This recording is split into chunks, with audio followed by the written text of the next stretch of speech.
안녕하십니까? 우리는 다시 창세기 공부를 하게 됩니다. 창세기 모세의 글 중에 첫 번째 책 창세기 중에 오늘은 제 12화.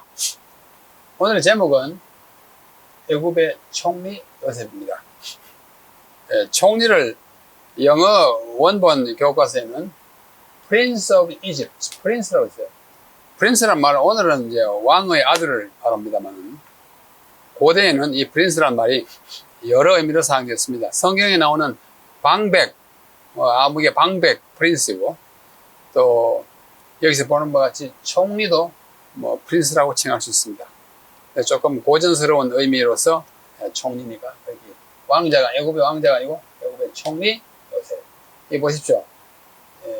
요셉이 꿈에 이제 실현 장면이에요. 형들이 10명이 하나, 둘, 셋, 넷, 다섯, 여섯, 일곱, 여덟, 아홉, 10명이 와가지고 앞에 그야말로 어릴 때 꾼 꿈 11 보릿단이 자기의 단을 서 있는 데서 절하더라. 그것이 이루어지는 생생한 장면입니다. 우리 교과서에도 그와 비슷한 그림이 여기 있죠. 똑같은 그림이 아니지만 같은 아이디어를 말해주고 있습니다. 오늘의 기억절은 뭐냐면 41장 41절이에요. 외우기도 좋죠. 41, 41. 바로가 또 요셉에게 이르되 너 다 맡으라. 그리고 내가 너를 애굽 온 땅에 총리가 되게 하노라 선언한 거예요. 왕이 선언하면 그게 바로 이루어지는 것입니다. 요셉의 사가가 계속됩니다. 지난 11과에서 창세기 37장으로부터 시작하는 요셉의 이야기가 시작되는데요. 그 요셉의 사가, 우리 야곱의 사가 앞에 배웠죠. 사가라는 것은 모험담, 무용담 이야기를 흔히 사가라 그럽니다. 원래 독일 말인데 영어에도 그대로 사용합니다. 요셉의 사가는 창세기 37장으로부터 50장에 걸쳐서 이렇게 있는데요. 그 중에서 이번 주에는 41장으로부터 45장, 지난 시간에는 37장부터 40장까지 공부했고, 오늘은 41장부터 45장 공부하고, 마지막 제 13과에는 46장으로부터 나머지 50장까지 공부하게 되었습니다. 그래서 이 5장을 좀 요약하면, 창세기 41장은 요셉이 바로의 꿈을 해석합니다. 또 바로가 꿈을 꿉니다. 그리고 꿈을 전체는 그렇게 해석하는 거, 1절로부터 13절은 꿈을 꾸고 14절로 36절은 해몽하고 37절 40 요셉이 애굽의 총리가 되고, 그 후에 요셉이 애굽을 치리하고, 42장 그 다음 장은 요셉의 형들의 첫 번째 애굽 방문으로 오는데 왜 양식이 떨어져가지고, 그래서 요셉은 그들에게 정탐꾼이라고 막 몰아붙입니다. 덮어 씌우죠. 알고 시험하는 거예요. 딱 볼 때 처음으로 이미 자기 형들을 알았어요. 딱 시보를 감추고. 그래서 1절로 8절은 양식을 사러 와서 절하는 요셉의 형들, 아까 그 그림이고요. 9절로 25절은 형들을 시험하면서 시몬을 결박합니다. 묶어놓고 가서 베냐민 데리고 오는 거죠. 그 다음에 26절로 38절은 집으로 돌아온 요셉의 형들 야곱을 뵙는 것입니다. 그 다음 43장은 요셉의 형들의 두 번째 방문이 와요.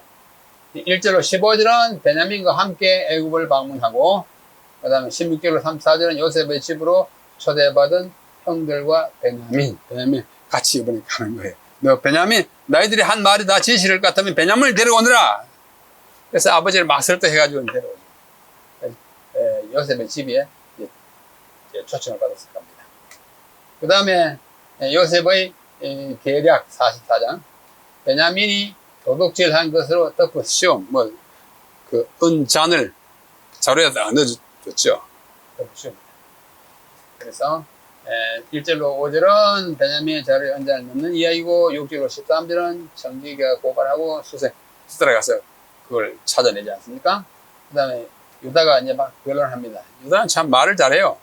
앞에 형제들을 설득하기도 했죠. 아버지의 상황을 설명하고 자신이 남겠다고 합니다. 내가 대신 여기 묶여 있겠습니다. 그 다음에 45장은 요셉이 자신의 정체를 드러냅니다. 이제 봤죠?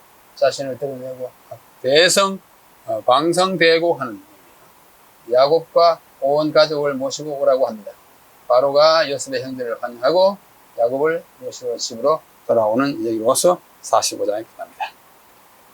그래서 41장을 이제 다시 한번 요약하면 바로가 꿈을 꾸고 요셉이 해몽하고 총리가 되고 요셉이 애굽을 다스립니다. 요셉의 이야기는 꿈의 이야기라고 지난 제 11과에서 제가 여러분에게 강조한 바가 있습니다. 꿈을 꾸어서 낭패를당하고 꿈을 꾸어서 석방하고 꿈을 꾸어서 총리가 되는 꿈의 이야기가 요셉이에요. 지난번에 보여드린 해몽한 바로의 꿈을 이런 꿈을 해몽하는 요셉의 이야기가 지난 시간에 보여드린 똑같은 그림입니다. 이 그림을 또 다른 화가가 그와 비슷하게 또 똑같이 했어요. 요셉이 바로의 꿈을 해몽하는 장면입니다. 그림이 아주 비슷해요. 그런데 요셉이 이제 형들을 만납니다. 만나는데 창세기 42장 1절로 38절은 요셉의 형들의 첫 번째 애굽 방문과 정탐꾼으로 몰리는 이야기예요. 이걸 자세히 이제 분석해 보면 아주 재밌는 이 문장 배열을 볼 수 있습니다. 42장 1절로 5절은 야곱이 아들들을 애굽으로 보냅니다. 우리 양식이 떨어졌으니까 애굽에는 양식이 많다는 데 가서 좀 얻어오느라, 사오느라. 그래서 42장 6절에는 요셉이 모든 백성에게 양식을 파는 이야기가 나옵니다. 7년 동안 잘 해가지고 흥이 났을 때 막 팔아요. 그 다음에 요셉과 그의 형들이 만나가지고 이야기하는 것이 여기에 축이에요. 그 다음에는 요셉이 그의 형제들에게 양식을 주는 것. 요셉이 백성에게 양식을 파는 것과 배응되는 비슷한 얘기예요. 비완이에요. 그 다음에 요 29절 마지막에는 요셉의 형제들이 야곱에게로 돌아옵니다. 야곱이 아들들을 애굽 보내고 돌아와요. 그래서 이것을 축으로 하여 요 두 개가 비슷하고 이 두 개가 비슷한 교차 구조를, 이거는 히브리 문학의 매우 두드러진 특징 가운데 하나입니다. 아주 두드러진 특징이에요. 거의 성경 모두가 이런 구조를 띠고 있다 해도 과언이 아니에요. 요한계시록 책 전체가 이런 구조를 띠고 있습니다. 뭐 서로 은혜가 다르기 때문에 우리가 이것을 친숙하지는 않지만 그렇게 연구하여 발표한 사람들이 굉장히 많습니다. 그래가지고 영어로 카이에즘이라고 합니다. 그래서 기근 때문에 애굽을 방문하고 기근 때문에 이제 일이 전개돼요. 기근은 영어로 famine, 그죠? 이거는 고대 건동 지방과 애굽의 항구적인 재난이요 최대의 환란이었어요. 너무 메마른 고장이기 때문에 뭐 몇 년 동안 비가 안 오면 막 거의 다 목 타 죽을 그런 형태입니다. 또 강물이 막 말라버리면 농사를 못 짓고 참 난리가 나요. 야곱이 이런 요셉을 찾을 수 있는 기회이자 하나님의 멀고도 긴 섭리가 이 기근을 통해서 이루어집니다. 기근을 통해서 요셉이 만나게 되고 기근을 통해서 다 만나게 되고 굶주림을 면하게 되고 그래서 그들이 입애굽을 합니다. 야곱이 다 들어가잖아요. 70명을 데리고 다 들어가잖아요. 입애굽, 영어로 하면 아이소더스라고 그래요. 아이스라는 말은 안으로 말고 엑스라는 말은 밖으로 해요. 오도스는 길, 바깥으로 가는 길, 안으로 가는 길. 입애굽, 출애굽의 본인이 입애굽이에요. 야곱이 들어가 살았기 때문에 거기서 나중에 400년 후에 나오는 출애굽이 되는 것입니다. 양식을 찾아 나선 그들의 방황이 시작된 것입니다. 42장에 들어갑니다. 이제 야곱이 그의 아들들을 애굽으로 보내는 장면이에요. 그때 야곱이 애굽에 곡식이 있음을 보고 아들들에게 이르되 너희는 어찌하여 서로 바라보고만 있느냐 이러다가 다 굶는 죽을 판이냐. 야곱이 말하기를 내가 들은즉 저 애굽에 곡식이 있다 하니 너희는 그리로 가서 거기서 우리를 위하여 사오라. 그러면 우리가 살고 죽지 않겠다. 보냅니다. 다 보냈는데 어떻게 해요? 누구 남겨놓고 갔어요? 베냐민 남겨놓고 갔어요. 다 보내면 요셉은 이미 죽은 것으로 생각하고 있는데 베냐민까지 가고 아들이 집에 아무도 무슨 재난을 당하면 큰일 나겠다 싶어서 그렇게 놓아두고 갔습니다. 그래서 가가지고 어떻게 합니까? 요셉이 나라의 총리로서 그 땅 모든 백성에게 곡식을 팔더니 요셉의 형들이 와서 그 앞에 딱 엎드려 절하며 요셉이 보고 형들인 줄 알았어. 들어오는 거 보니까 루벤, 시몬, 유다 다 알아요. 이름도 다 알아요. 17살 헤어진데 왜 모르겠습니까? 다 알아요. 모르는 채 하고 엄한 소리로 그들에게 말하되 너희가 어디서 왔느냐? 우리가 공문을 사려고 가나안에서 왔나이다. 그래서 그 형들을 알아보았으나 그들은 요셉을 알아보지 못했어요. 뭐 요셉이 살아서 거의 총리가 됐을 것이라고는 꿈이라도 생각하지 못한 일이 전개되고 있습니다. 요셉이 그들에게 꾼 꿈을 생각하고 아주 막 절하고 있는 거 보니까 어릴 때 꾼 꿈이 지금 현실로 이루어진 것을 보고 어떻게 생각하고 어떻게 말하겠습니까? 너희는 정탐꾼들이라 이 나라에 틈을 엿보려고 왔느니라. 그래서 그들이 내 주여 아닙니다. 당신의 종 우리들은 공물을 사러 왔나이다. 우리는 다 한 사람의 아들들로서 확실한 자, 신원이 확실한 자들이고 절대로 스파이가 아닙니다. 당신의 종들은 정탐꾼이 아닙니다.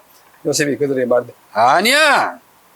너희가 이 나라의 틈을 엿보러 왔다. 그들이 이르되 당신의 종 우리들은 12형제로 가나안 땅 한 사람의 아들 야곱의 아들이고 막내 아들은 오늘 아버지와 함께 있고 또 하나는 없어졌나이다. 이거 누굴 말하는 거예요? 앞에 써있는 요셉이 없어졌다고 해요. 자기들이 팔아먹어놓고 없어졌다. 12형제 중에 하나는 집에 있고 하나는 없어요. 10명이 왔다. 그래서 요셉이 형들을 3일 동안이나 가두고 말째 아우를 데리고 오라고 명합니다. 너희들이 한 말이 진실일진데 내가 집에 있다고 하는 아들 베냐민을 데리고 오너라 합니다. 내가 너희들을 이 아이에게 죄 짓지 말라고 루벤이 그때 한 말을 상해. 요셉이 다 알았는데 루벤이 그럽니다. 그때 말이야 요셉 그때 그렇게 팔먹고 뭐 하지 말자고 내가 그때 해를 끼치지 말자고 안 했냐? 요셉이 그 말을 처음 듣는 거예요. 우리 마정님이 나를 안 팔아먹고 안 죽이려고 저렇게 애를 썼구나. 그래서 깨닫는 장면입니다. 얼마나 감동적이었겠어요. 마정님에 대한 감사가 우러나는 장면. 그래서 저러다는 옛날에 꾼 꿈이에요. 자기의 단이 여기 있고 10형제 단이 고기를 숙이더라. 고기 숙이더라. 요셉. 예, 화가들은 참 재밌습니다. 이 그림을 다 그려놓고 성경의 그 복잡한 이야기를 한 폭에 그림에 다 나타냅니다. 그렇지도 여러분들에게 소개해 보여드립니다. 아주 아름다운 그림이에요. 42장 23절 그들 사이에 통역을 세웠으므로 왜 요셉이 히브리 말을 알아듣지 못하는 것처럼 지금 하기 때문에 통역을 세웠으므로 그들은 요셉이 듣는 줄 알지 못하였더라. 요셉이 그들을 따라가서 울고 왜요? 너무 감격해 복받쳐. 형들을 살아서 보는 것만 해도 그렇고 또 형님이 그렇게 나를 안 죽이려고 노력한 것이 너무 감동스러워서 한데 가서 울고 다시 돌아옵니다. 울고 돌아왔어요. 그들과 말하다가 그들 중에 시몬을 끌어내어 그들의 눈앞에서 결박하고 너 이리 와! 시몬을 하고 명하여 공문을 그것에 채우게 하고 그를 결박하고 각 사람의 돈은 그 자루에 도로 넣어서 길과 양식을 그들에게 주었고 왜 하필이면 시몬을 결박했을까? Why Simeon? 성경에는 구체적으로 말하지 않지만 좀 이따 제가 소개해 드리겠습니다. 요셉은 울보예요. 이건 제가 붙인 별명입니다. 울보 요셉이에요. 요셉이 방금 보세요. 떠나가서 울고 42장 24절 울고 43장 30에 요셉이 아우를 사랑하는 마음이 복받쳐 급히 울 곳을 찾아 안방으로 들어가 울고 45장 3절 방성대곡하니라 이따 보겠습니다. 45장에 내가 아우 베냐민 목을 안고 자기 아우 베냐민 다시 데려왔어요. 우니 베냐민도 요셉의 목을 안고 우니라. 요셉이 또 형들과 입맞추고 안고 우니 46장에도 야곱을 만나 울매 요셉이 울어요. 50장 1절 아비 얼굴에 부풀려 울며 만났잖아요. 요셉이 아비를 위하여 7일 동안 애곡 울잖아요. 여기도 그 말을 들을 때 울었더라. 그 형들이 와가지고 뭐 이렇게 구구한 변명을 막 할 때 또 울었어요. 몇 번이나 울어요? 8번이나. 창세기에 요셉이 8번이나 웁니다. 울보가 합당한 별명 아니에요? 그만큼 감성이 풍부한 사람. 격정에 자기 정말 어찌할 바를 모르는 이 감수성 많은 한 사나이 요셉입니다. 왜 하필이면 시몬을 결박했을까? 이 교과에 없지만은, 여기요, 라시라고 하는 랍비가 있어요. 11세기에 프랑스에 살던 아주 위대한 랍비, 성경 주석을 많이 남긴 랍비예요. 그 랍비가 이러한 책에 말하기를, 시몬은 요셉을 죽이려는 음모의 주도적인 역할을 하였다. 그래서 시몬을 막 묶어가지고 그 도단의 구덩이에 빠뜨릴 때도 요셉을 묶은 사람이 시몬으로 알려져 있습니다. 또 엘렌 화이트는 여기요. 엘렌 화이트는 그들은 요셉을 취급한 저희 행위에 대하여 자신들을 나무랐다. 우리가 아우의 일로 인하여 범죄하였도다. 그가 우리에게 액을 할 때, 아까 액을 했다고 그러죠? 그 마음의 괴로움을 보고도 듣지 아니하였으므로 이 괴로움이 우리에게 임하였도다 한탄합니다.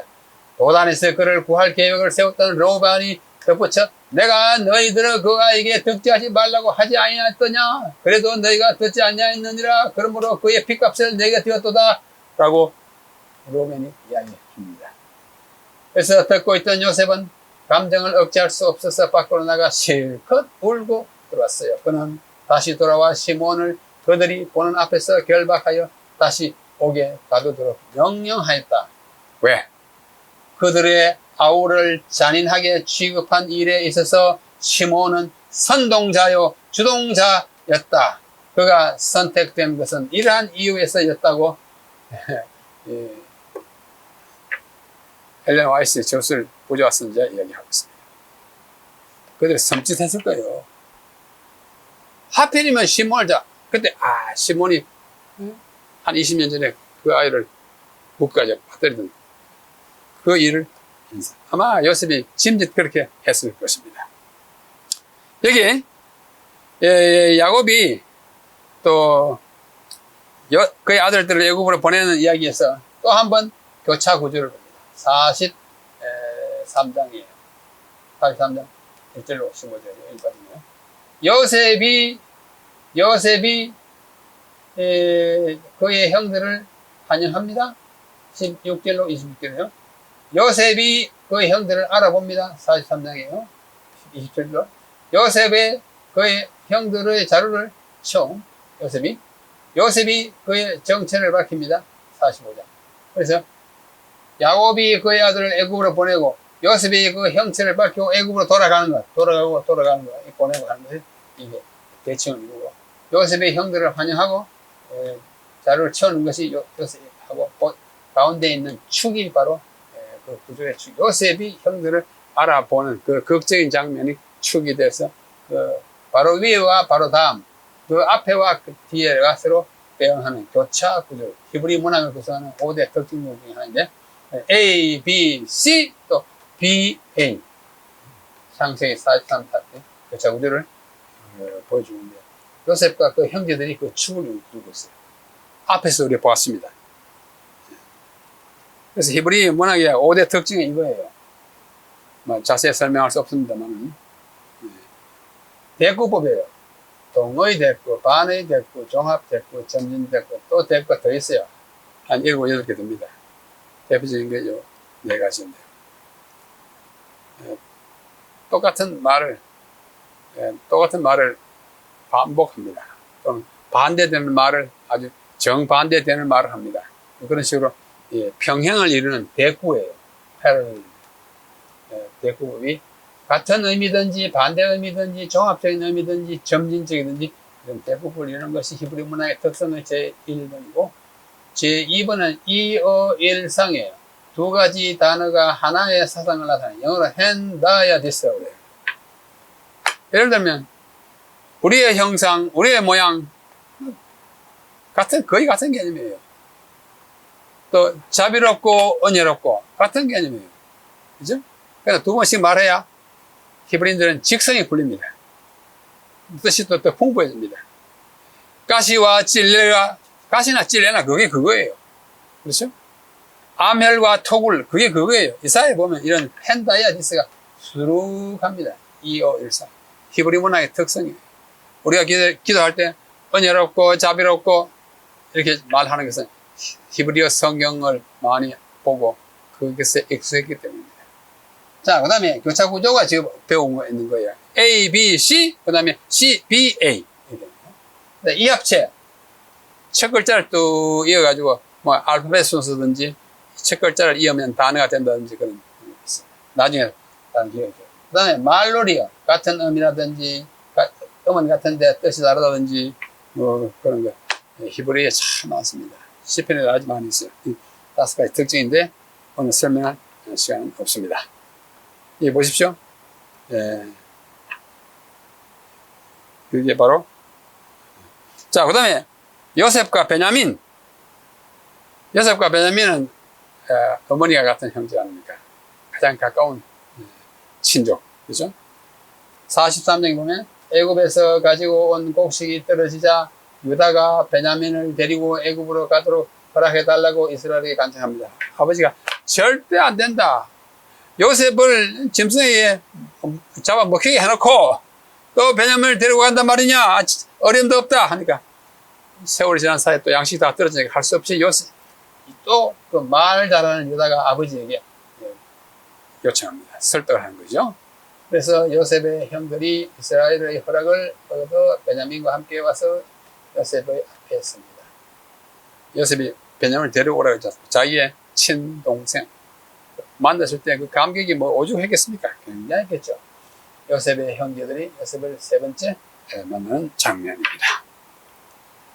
자, 그때 이 44장에 보면은 베냐민의 자루에다가 은잔을 넣습니다. 은으로 된 잔이에요. 물잔. 물 벗어 이렇게 마시면. 그래서 일부러 딱 해놓고 청지기가 고발합니다. 은잔이 없어졌다고. 이 사람들이 은잔을 가지고 간 것 같다고. 그래, 막 수세해가지고 뒤따라가서 잡아가지고 막 자루 속에 막 검사하다가 베냐민의 자루에서 은잔이 나오지 않습니까? 다시 요셉의 형제들이 요셉에게 도로 컴백되도록 호출당했습니다. 그때 요셉을 향한 유다의 갸륵한 변론이 펼쳐집니다. 유다는 참 말 잘했어요. 유다의 변론만 다 모아가지고 뭐 설교나 공부를 해도 참 아름다운 교훈을 얻을 수 있습니다. 변론 참 잘합니다. 여기 이제 은잔이 나오는데, 은잔은 점을 치는 잔이에요. 잔으로서 점 치는 거예요. 영어로 skyfomancy, mancy라는 것은 점 치는 거, skyfo라는 말은 컵이라는 뜻이에요. 헬라어. 컵 divination. 잔치, 점 치는 거예요. 잔치가 아니라 잔으로, 술잔으로 점 치는 거예요. 잔 속에 물을 담고 그 위에 나뭇잎이나 나무 토막을 띄워가지고 그것이 굽지에 딱 고정하면은 그것이 가리키는 방향에 따라 의사를 결정하고 나아가는 점입니다. 접시잔 안에는 이렇게 그림을 이렇게 그려놨어요. 그래서 이렇게 나무를 떡 띄워가지고 이렇게 하다가 딱 하면, 여기. 이거, 그렇게 하는 점이었어요. 보십시오. 이게, 점을 치는 잔의 일종입니다. 창세기 44장입니다. 여기 방향이 있잖아요. 이 안에 방향이 있어요. 좀 더 자세한 그림이 있습니다. 보십시오. 여기 그림이 딱 있어요. 여기다 뭐 띄워가지고 물 이렇게 하다가 여기 있으면 요거 뭐다. 요것도 비슷하죠. 잔에다가 물잔에다가 물을 넣고 나뭇잎이나 나무 토막을 넣어가지고 움직이다가 고정되는 방향, 그 방향으로 결정을 하는 것, 그런 점 치는 것입니다. 그때 유다가 그에게 가까이 가서 이르되, 유다의 변론이에요.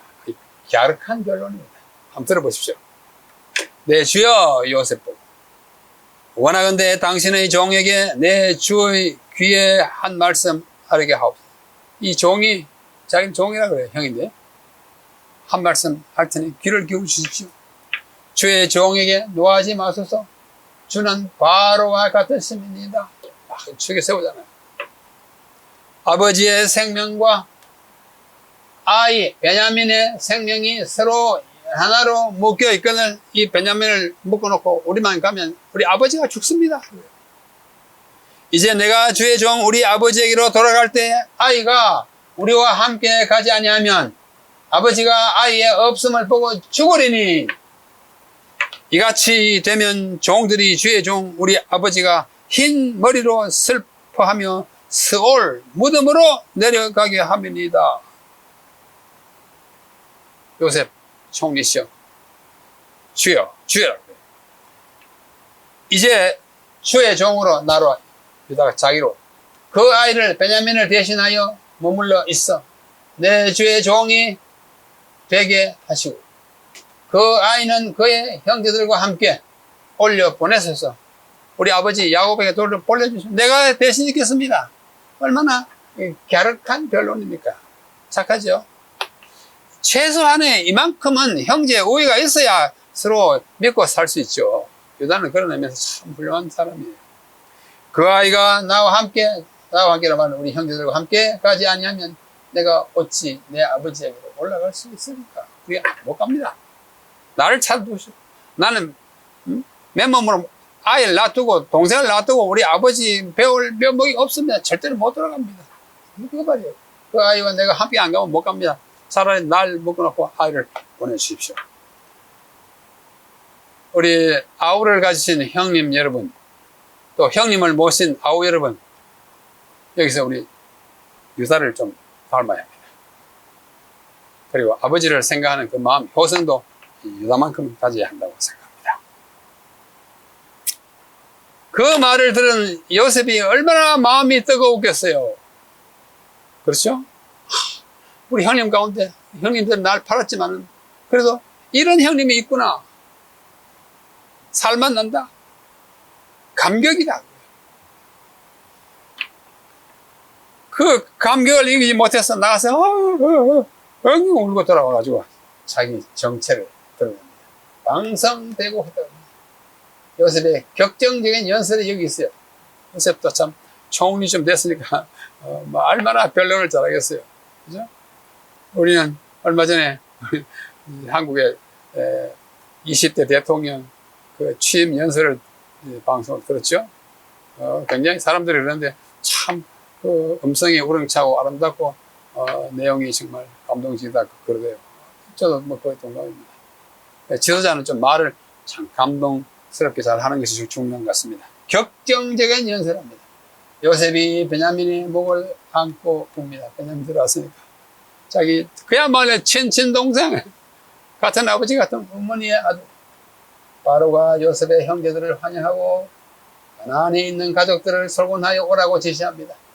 요셉의 형제들이 돌아와 야곱에게 돌아왔어요. 이제는 야곱을 모시고 오라 그래가지고 수레까지 가지고 왔어요. 창세기에서 가장 감동적인 장면이 창세기 45장 4절로 8절이에요. 여기 요셉의 격정적인 연설 가운데 저의 판단입니다. 한번 보십시다. 4절 8절 이거예요. 요셉이 자신을 가서 엉엉 울고 돌아와가지고 그 형들이 이제 지금 다 죽어가는 모습을 하고 있고 특별히 유다가 막 끓는 그 변론을 활짝 감동받고 나가지고 엉엉 우는 소리가 바로의 귀에까지 들렸다고 그러지 않습니까? 요셉이 형들에게 이르되 초죽음이 되어 있는 형들이잖아요. 내게로 가까이 오소서.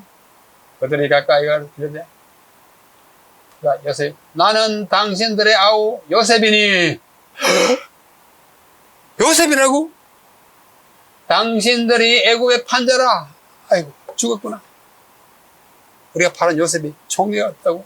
우리는 어떻게 되나? 당신들이 나를 이곳에 팔았다고 해서 근심하지 마소서. 한탄하지 마소서. 나 이 장면 읽으면 늘 목이 맵니다. 요셉의 이 정말 바다 같은 마음. 이제 죽었다 생각하고 있는데 근심하지 마소서. 한탄하지 마소서. 그 다음 구절은 더 우리를 감격해 합니다. 하나님이 생명을 구원하시려고 나를 당신들보다 먼저 보내셨나이다. 당신들이 나를 팔아먹었으니 이럴 수가 있습니까? 아니고 하나님이 당신들 앞서 하나님이 보내셨나이다. 이 땅에 2년 동안 혼인이 들었으나 아직은 5년이 바까리도 못하고 추수도 못해 7년을 해야 되니까 하나님이 큰 구원으로 당신들의 생명을 보존하고 당신들의 후손을 세상에 두시려고 나를 당신들보다 먼저 보내셨나니 먼저 보내셨나이다. 그런즉 나를 이리로 보내신 이는 당신들이 아니요 하나님이시라. 하나님이 나를 바로에게 아버지로 삼으시고 그 온 집의 주로 삼으시며 애굽 온 땅의 통치자로 삼으셨나이다. 정말 감동적인 장면입니다. 나를 팔아먹은 형들 앞에 하나님이 먼저 보내셨다.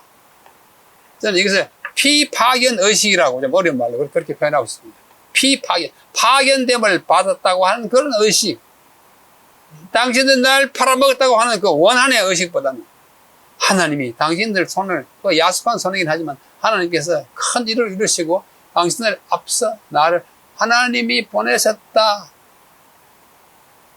저는 이 말씀을 읽으면서 제가 현역에 때 학생들을 가르칠 때 우리도 뭐 합회장이 나를 미워서 어디로 보냈다 그런 생각 절대로 하지 말자고.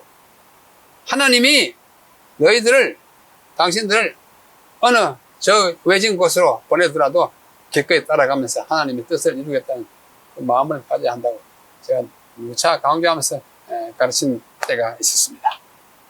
피파견 의식. 내가 쫓겨갔다. 뭐 강등 또는 좌천됐다. 목회는 그런 거 없습니다. 하나님 보내시는 것입니다.